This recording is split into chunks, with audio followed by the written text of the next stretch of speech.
ಕಳೆದ ಕೆಲವು ದಿನಗಳಿಂದ ಚನ್ನಗಿರಿ ವಲಯದ ವಿವಿಧ ಗ್ರಾಮಗಳಲ್ಲಿ ನಿರಂತರ ದಾಳಿ ನಡೆಸಿ ರೈತರ ಬೆಳೆ ಹಾಗೂ ಆಸ್ತಿ-ಪಾಸ್ತಿ ಹಾನಿ ಮಾಡುತ್ತಾ ಸಾರ್ವಜನಿಕರಲ್ಲಿ ತೀವ್ರ ಆತಂಕ ಮೂಡಿಸಿದ ಒಂಟಿ ಗಂಡಾನೆಯನ್ನು ಸೆರೆ ಹಿಡಿಯಲು ಅರಣ್ಯ ಇಲಾಖೆ ಬೃಹತ್ ಕಾರ್ಯಾಚರಣೆ ಆರಂಭಿಸಿದೆ.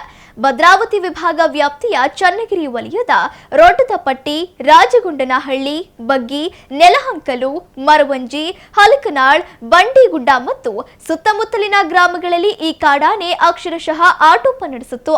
ಗ್ರಾಮಗಳ ರಸ್ತೆಗಳಲ್ಲಿ ರಾಜಾರೋಷವಾಗಿ ಸಂಚರಿಸುತ್ತಿದ್ದರಿಂದ ಸ್ಥಳೀಯರು ಮನೆಯಿಂದ ಹೊರಬರಲು ಹೆದರುವಂತಾಗಿತ್ತು. ಈ ಹಿನ್ನೆಲೆಯಲ್ಲಿ ಸಾರ್ವಜನಿಕರ ಹಿತದೃಷ್ಟಿಯಿಂದ ಆನೆಯನ್ನು ಸೆರೆ ಹಿಡಿಯಲು ಬೆಂಗಳೂರಿನ ಪ್ರಧಾನ ಮುಖ್ಯ ಅರಣ್ಯ ಸಂರಕ್ಷಣಾಧಿಕಾರಿಗಳು ಹಾಗೂ ಮುಖ್ಯ ವನ್ಯಜೀವಿ ಪರಿಪಾಲಕರು ಆದೇಶ ಹೊರಡಿಸಿದ್ದಾರೆ. ಅಧಿಕೃತ ಆದೇಶದ ಬೆನ್ನಲ್ಲೇ ಅರಣ್ಯ ಇಲಾಖೆ ಸಂಪೂರ್ಣ ಸಜ್ಜಾಗಿದ್ದು ಪ್ರಮಾಣಿತ ಕಾರ್ಯವಿಧಾನಗಳನ್ನು ಕಟ್ಟುನಿಟ್ಟಾಗಿ ಅನುಸರಿಸಿ ಕಾರ್ಯಾಚರಣೆ ಕೈಗೆತ್ತಿಕೊಳ್ಳಲಾಗಿದೆ. ಕಾಡಾನೆಯನ್ನು ಸುರಕ್ಷಿತವಾಗಿ ಸೆರೆ ಹಿಡಿದು ಅದಕ್ಕೆ ರೇಡಿಯೋ ಕಾಲರ್ ಅಳವಡಿಸಿ ನಂತರ ಬೇರೆಡೆಗೆ ಸ್ಥಳಾಂತರಿಸಲು ಇಲಾಖೆ ಮಾಸ್ಟರ್ ಪ್ಲಾನ್ ರೂಪಿಸಿದೆ.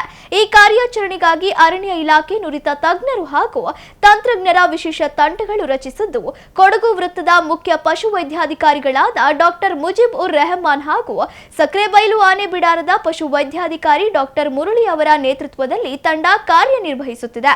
ಸಕ್ರೆಬೈಲು ಆನೆ ಬಿಡಾರದ ಅತ್ಯಂತ ನುರಿತ ಸಾಕಾನೆಗಳ ತಂಡ ಡಿ ಹಾಗೂ ಸ್ಥಳೀಯ ಸಿಬ್ಬಂದಿಗಳನ್ನೊಳಗೊಂಡ ತಂಡ ಕಾರ್ಯಾಚರಣೆಯ ಮುಂಚೂಣಿಯಲ್ಲಿದ್ದು ಆನೆಯ ಚಲನವಲನಗಳನ್ನು ಪತ್ತೆ ಹಚ್ಚಲು ಟ್ರ್ಯಾಕಿಂಗ್ ತಂಡ ಹಾಗೂ ಆನೆಯನ್ನು ನಿಯಂತ್ರಣಕ್ಕೆ ತೆಗೆದುಕೊಳ್ಳಲು ಅನಿಮಲ್ ರಿಸೈನ್ ಟೆಕ್ನಿಕಲ್ ಸಪೋರ್ಟ್ ತಂಡಗಳನ್ನು ಪ್ರತ್ಯೇಕವಾಗಿ ನಿಯೋಜಿಸಲಾಗಿದೆ.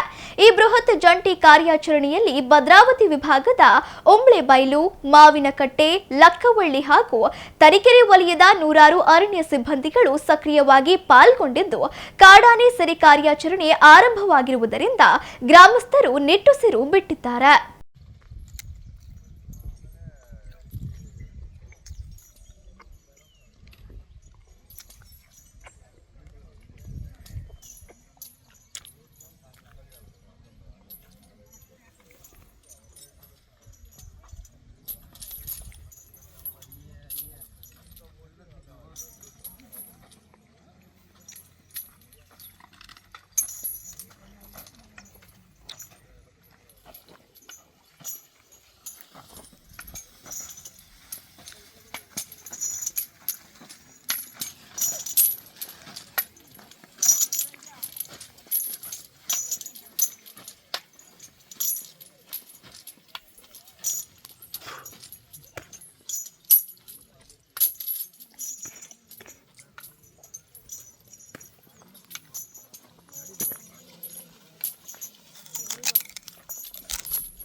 ಆರಾಮೇಲೆ